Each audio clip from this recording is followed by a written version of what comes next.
De volta com o Jogo do Poder pela rede CNT de televisão, hoje contando com participação de 2 deputados da bancada fluminense da Assembleia.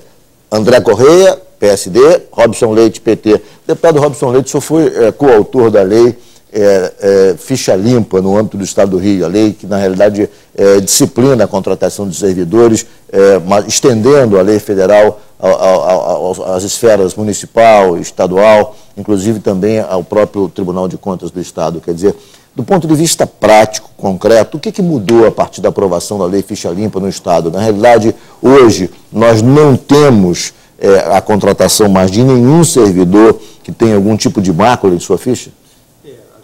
Isso foi um avanço, principalmente com a decisão do Supremo, agora de valer para esse ano a lei do ficha limpa. Exato. Porque a nossa emenda constitucional, ela dialoga com a lei federal, traz as mesmas prerrogativas, citando a lei federal. Hoje, pela lei do ficha limpa, qualquer deputado, vereador, é obrigatório a ter a lei do ficha limpa, ou seja, quem disputa a eleição. Sim. E é indispensável que a gente trouxesse isso. O Rio de Janeiro é o segundo estado, um pioneirismo importante, e o primeiro a regulamentar essa lei, que todos os indicados, todos os cargos em comissão, seja no Poder Legislativo, Executivo, seja no Poder Judiciário, tenham também ficha limpa. Isso é um ganho, uma demonstração que o Rio de Janeiro tem esse compromisso, nós também.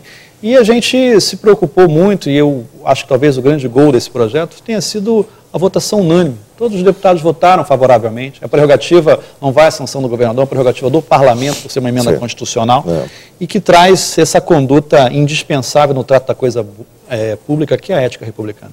Exato. Agora, o deputado André Correia, como é que o senhor vê esse avanço decorrente da aprovação dessa lei? Na realidade, isso hoje, que tipo de impacto prático tem? Já mudou alguma coisa? Acha que é uma mudança gradativa que vai acontecer ao longo dos anos? E as pessoas que ocupam o cargo e que já entraram antes da aprovação da lei, permanecem? Essa foi um debate, né, de não retroagir. Realmente a gente aprovou por unanimidade a partir da vigência da legislação. De qualquer forma, de qualquer forma, eu acho que isso é um avanço extraordinário. O deputado Robson Leite tem um mérito muito grande na consolidação desse processo, como coautor, e também na articulação, porque é óbvio, quando há uma votação unânime, é importante que houve uma votação unânime, mas sempre existem resistências, assim, subrepetícias, né? Enfim, eu me recordo que eu sou autor, e a gente teve isso parecido, eu sou o autor junto com outros deputados. Eu quero falar sobre isso, do novo Código de Ética. Não, do Código de Ética eu fui relator, mas eu sou autor nós somos também a primeira Assembleia do Estado a proibir o nepotismo nos 3 poderes. Eu fui autor dessa lei, junto com o deputado Chico Alencar, enfim, e Edmilson Valentim, e as pressões foram semelhantes, né? Mas eu acho que isso é um ponto importante, que as pessoas... São forças ocultas. Mas as pessoas, a classe política, de uma maneira geral, né, a gente enfrenta aí, às vezes merecido ou não, porque hoje mesmo, por exemplo, eu vi uma nota, uma pessoa digna, séria, que é o senador Cristóvão Buarque, que está na ficha limpa. Então, as coisas são complexas, viu, Ricardo? É verdade. As coisas são complexas. Mas o que eu quero salientar é chamar a atenção para a Assembleia Legislativa do Estado. Muitas das vezes as pessoas jogam pedras e cá, mas é uma casa que, inclusive, esse processo começa com o governador Sérgio Cabral, dos Marajás, é uma casa que vem se aperfeiçoando institucionalmente. No governo, na administração do Sérgio Cabral, a questão do voto aberto, que é um avanço. Voto aberto que no Brasil não tem ainda, exatamente. ou seja... a cabine, inclusive, do voto secreto, ela é peça de museu na Assembleia Legislativa. Quer ver um exemplo que eu cito? Isso foi na gestão do presidente Jorge Pisciani, também, que fez uma grande gestão na Assembleia. Exato. A gente teve aqui, na legislatura passada, nós caçamos 4 deputados. Escândalos. A Assembleia cortou inclusive um ex-chefe de polícia. É verdade. Eu fico imaginando, nós somos 70 deputados, Ricardo. Eu fico imaginando, se na época dos escândalos de Brasília, Mensalão da Vida e outros, se tivessem caçado 50 deputados. Se você fazer uma proporcionalidade, nós somos 70, caçamos 4, faz essa proporção para você ver lá dos 500 e tantos deputados. Então, a Assembleia do Rio de Janeiro, ela tem hoje institucionalidades. Ela reage, ela corta na carne quando tem que cortar. Isso. Já que nós estamos no terreno ético, deputado, eu queria falar um pouco sobre esse novo Código de Ética do qual o senhor foi relator. O que ele trouxe de inovação importante, que o senhor considere, na realidade, uma mudança significativa que empreste à Assembleia, digamos assim, parâmetros mais rígidos do campo ético? É um conjunto, né? Não é só o Código de Ética, é a ficha limpa, é a lei do antinepotismo. O Código de Ética, ele regulamenta mais os procedimentos para que a Assembleia efetive a cassação de um deputado, obviamente garantindo todo o direito de defesa amplo e, enfim, restrito. Agora, acho que a grande questão, que foi polêmica e que é inovadora, é a retroatividade, porque há uma discussão também que o decoro é só a partir da posse do mandato. Né? Então, essa é uma discussão, inclusive, recorrente em Brasília. Isso foi no Álvaro Lins, que acabou, que era para trás, ele não era deputado. Inclusive agora em Brasília, uma deputada foi absolvida por conta dessa argumentação. E aqui a gente trabalhou de forma diferente. Ela foi exatamente com a argumentação de que ela não era deputada à época, portanto não tinha nenhuma relação com o mandato. Isso. Agora vamos a dois temas importantes. O reajuste dos policiais civis e militares que foi concedido pelo governo. Na avaliação de vocês, esse reajuste contempla de maneira satisfatória a categoria? Que tipo de avanço ainda pode ser dado? Obviamente que o governo agiu muito bem, na realidade, na administração daquela crise que estava se colocando com a possibilidade de uma greve. Essa greve foi mal sucedida, ela não aconteceu, e eu acho que graças à articulação política, à ação administrativa e o pulso, nesse caso, do governador Cabral, mas restringindo a análise do que foi aprovado do ponto de vista dos avanços. Eu começaria pelo deputado Robson Leite, depois eu quero saber a posição do líder do governo, que certamente... O líder do governo é meio suspeito. Exatamente. Eu quero saber a posição aqui do deputado Robson Leite.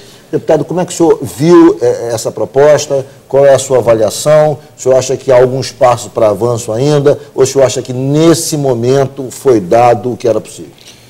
Ricardo, eu sou um parlamentar de esquerda. Eu acho que o direito de greve é um direito sagrado de todo servidor público. Até mesmo dos policiais? Aí aqui é um debate importante. Inclusive na Bahia, desde que se encontra uma equação onde não se coloca a população como refém. Pois é, o que aconteceu na Bahia eu acho que esse é o grande... uma greve absolutamente inaceitável. Eu acho que essa talvez seja a grande questão que está no jogo e que precisa ser levada em consideração. Evidentemente que a proposta foi boa, tanto que todos os parlamentares da Casa votaram favoravelmente a ela. 59-1. Desculpa, um deputado não votou, né? Mas é a primeira vez que isso acontece. É a primeira vez que um projeto polêmico dessa natureza. A gente já teve 50-12. Quase unanimidade, né? Mas quer dizer, é um elemento que mostra o quanto que foi o avanço do diálogo, da construção política de uma classe de trabalhadores que optou pelo diálogo. Isso. Talvez esse seja o grande elemento, né? E eu acho que o papel de um parlamentar de esquerda, e tem me colocado em todos os momentos, o deputado André Correia, ele é testemunha disso, de pressionar, mas pressionar na forma do diálogo, da conversa, da construção política, que construa uma solução, não pelo quanto pior, melhor, que evidentemente não interessa nem a população do Rio de Janeiro e não interessa, evidentemente, ao governo e, no caso, a classe trabalhadora envolvida na questão. Perfeito. Deputado André Correia, qual é a sua avaliação? É mesmo, deputado? O senhor acha que ele reputa a questão do diálogo, que foi importante e tal? O senhor acha que a questão, de certa maneira, nesse momento, ela está resolvida, ou seja, se chegou até onde se poderia chegar? Olha, primeiro que óbvio que se pode avançar e nós vamos sempre, esse é o desejo do governador, a meta-síntese do seu primeiro mandato foi a questão da segurança e você, obviamente, não avança. E foi o grande avanço do governo. E você não avança e nós do governo, o governador Sérgio Cabral, nós temos uma profunda confiança nos nossos servidores públicos da área de segurança pública. Né? Mas, na verdade, o que aconteceu, e aí eu discordo fraternalmente do Robson, que, na verdade, tem dois aspectos. O primeiro é o aspecto da legalidade. Né? Eu acho o direito de greve, sim, mas esse setor é um setor... essencial, né? Que a gente... Ou seja, ou então se desmilitariza. A gente não pode ter uma lei e não cumprir a lei. Né? Então, eu particularmente acho que a boa discussão era se discutir se os bombeiros e as forças estaduais têm que ter o caráter militar. Caráter militar, eu sou ex-oficial de Marinha, fiquei 13 anos da minha vida na Marinha. Não é assim, não há manifestação. Funciona de uma outra forma, né? E não adianta discutir que isso é ditadura. Eu acho até que não é uma questão de esquerda, de direita, né? É uma questão de cumprir a lei. Né? E ao cumprir a lei, o que a gente quer dizer é que ficou claro o submundo político-eleitoral dessa questão. Quando uma pessoa é flagrada no YouTube, depois nos meios de comunicação, dizendo que não, mesmo que se desse, o pleito inicial era R$2.000, né, nós já passamos, né? E quando se fala, não, mesmo que o governador chegar a R$4.000, nós não queremos, não sei o quê. Então, ou seja, tem um componente político muito forte, é uma manipulação política, eleitoral, exato. Entendeu? E isso tem que ser tratado com firmeza. Não tem Agora, eu desafio trazer um exemplo de alguma... Primeiro, a base é baixa, nós precisamos continuar avançando, não chegamos no ideal, o desejo do governador é avançar, mas qual categoria, Ricardo, que no intervalo de um ano tem 40% de aumento? É verdade. Hein? É verdade. Outra coisa, quando a gente encerrar o nosso governo em 2014, nós vamos estar corrigindo em 120% o salário para uma inflação de no máximo 35%. Ou seja... Correção real, aumento real. E ao longo dos últimos anos, perda real, perda real, perda real, perda real. Sem dúvida. Né? Então... Vou fazer um intervalo e volto em 1 minuto. Jogo do Poder pela rede CNT de televisão, hoje recebendo os deputados André Correia e Robson Leite.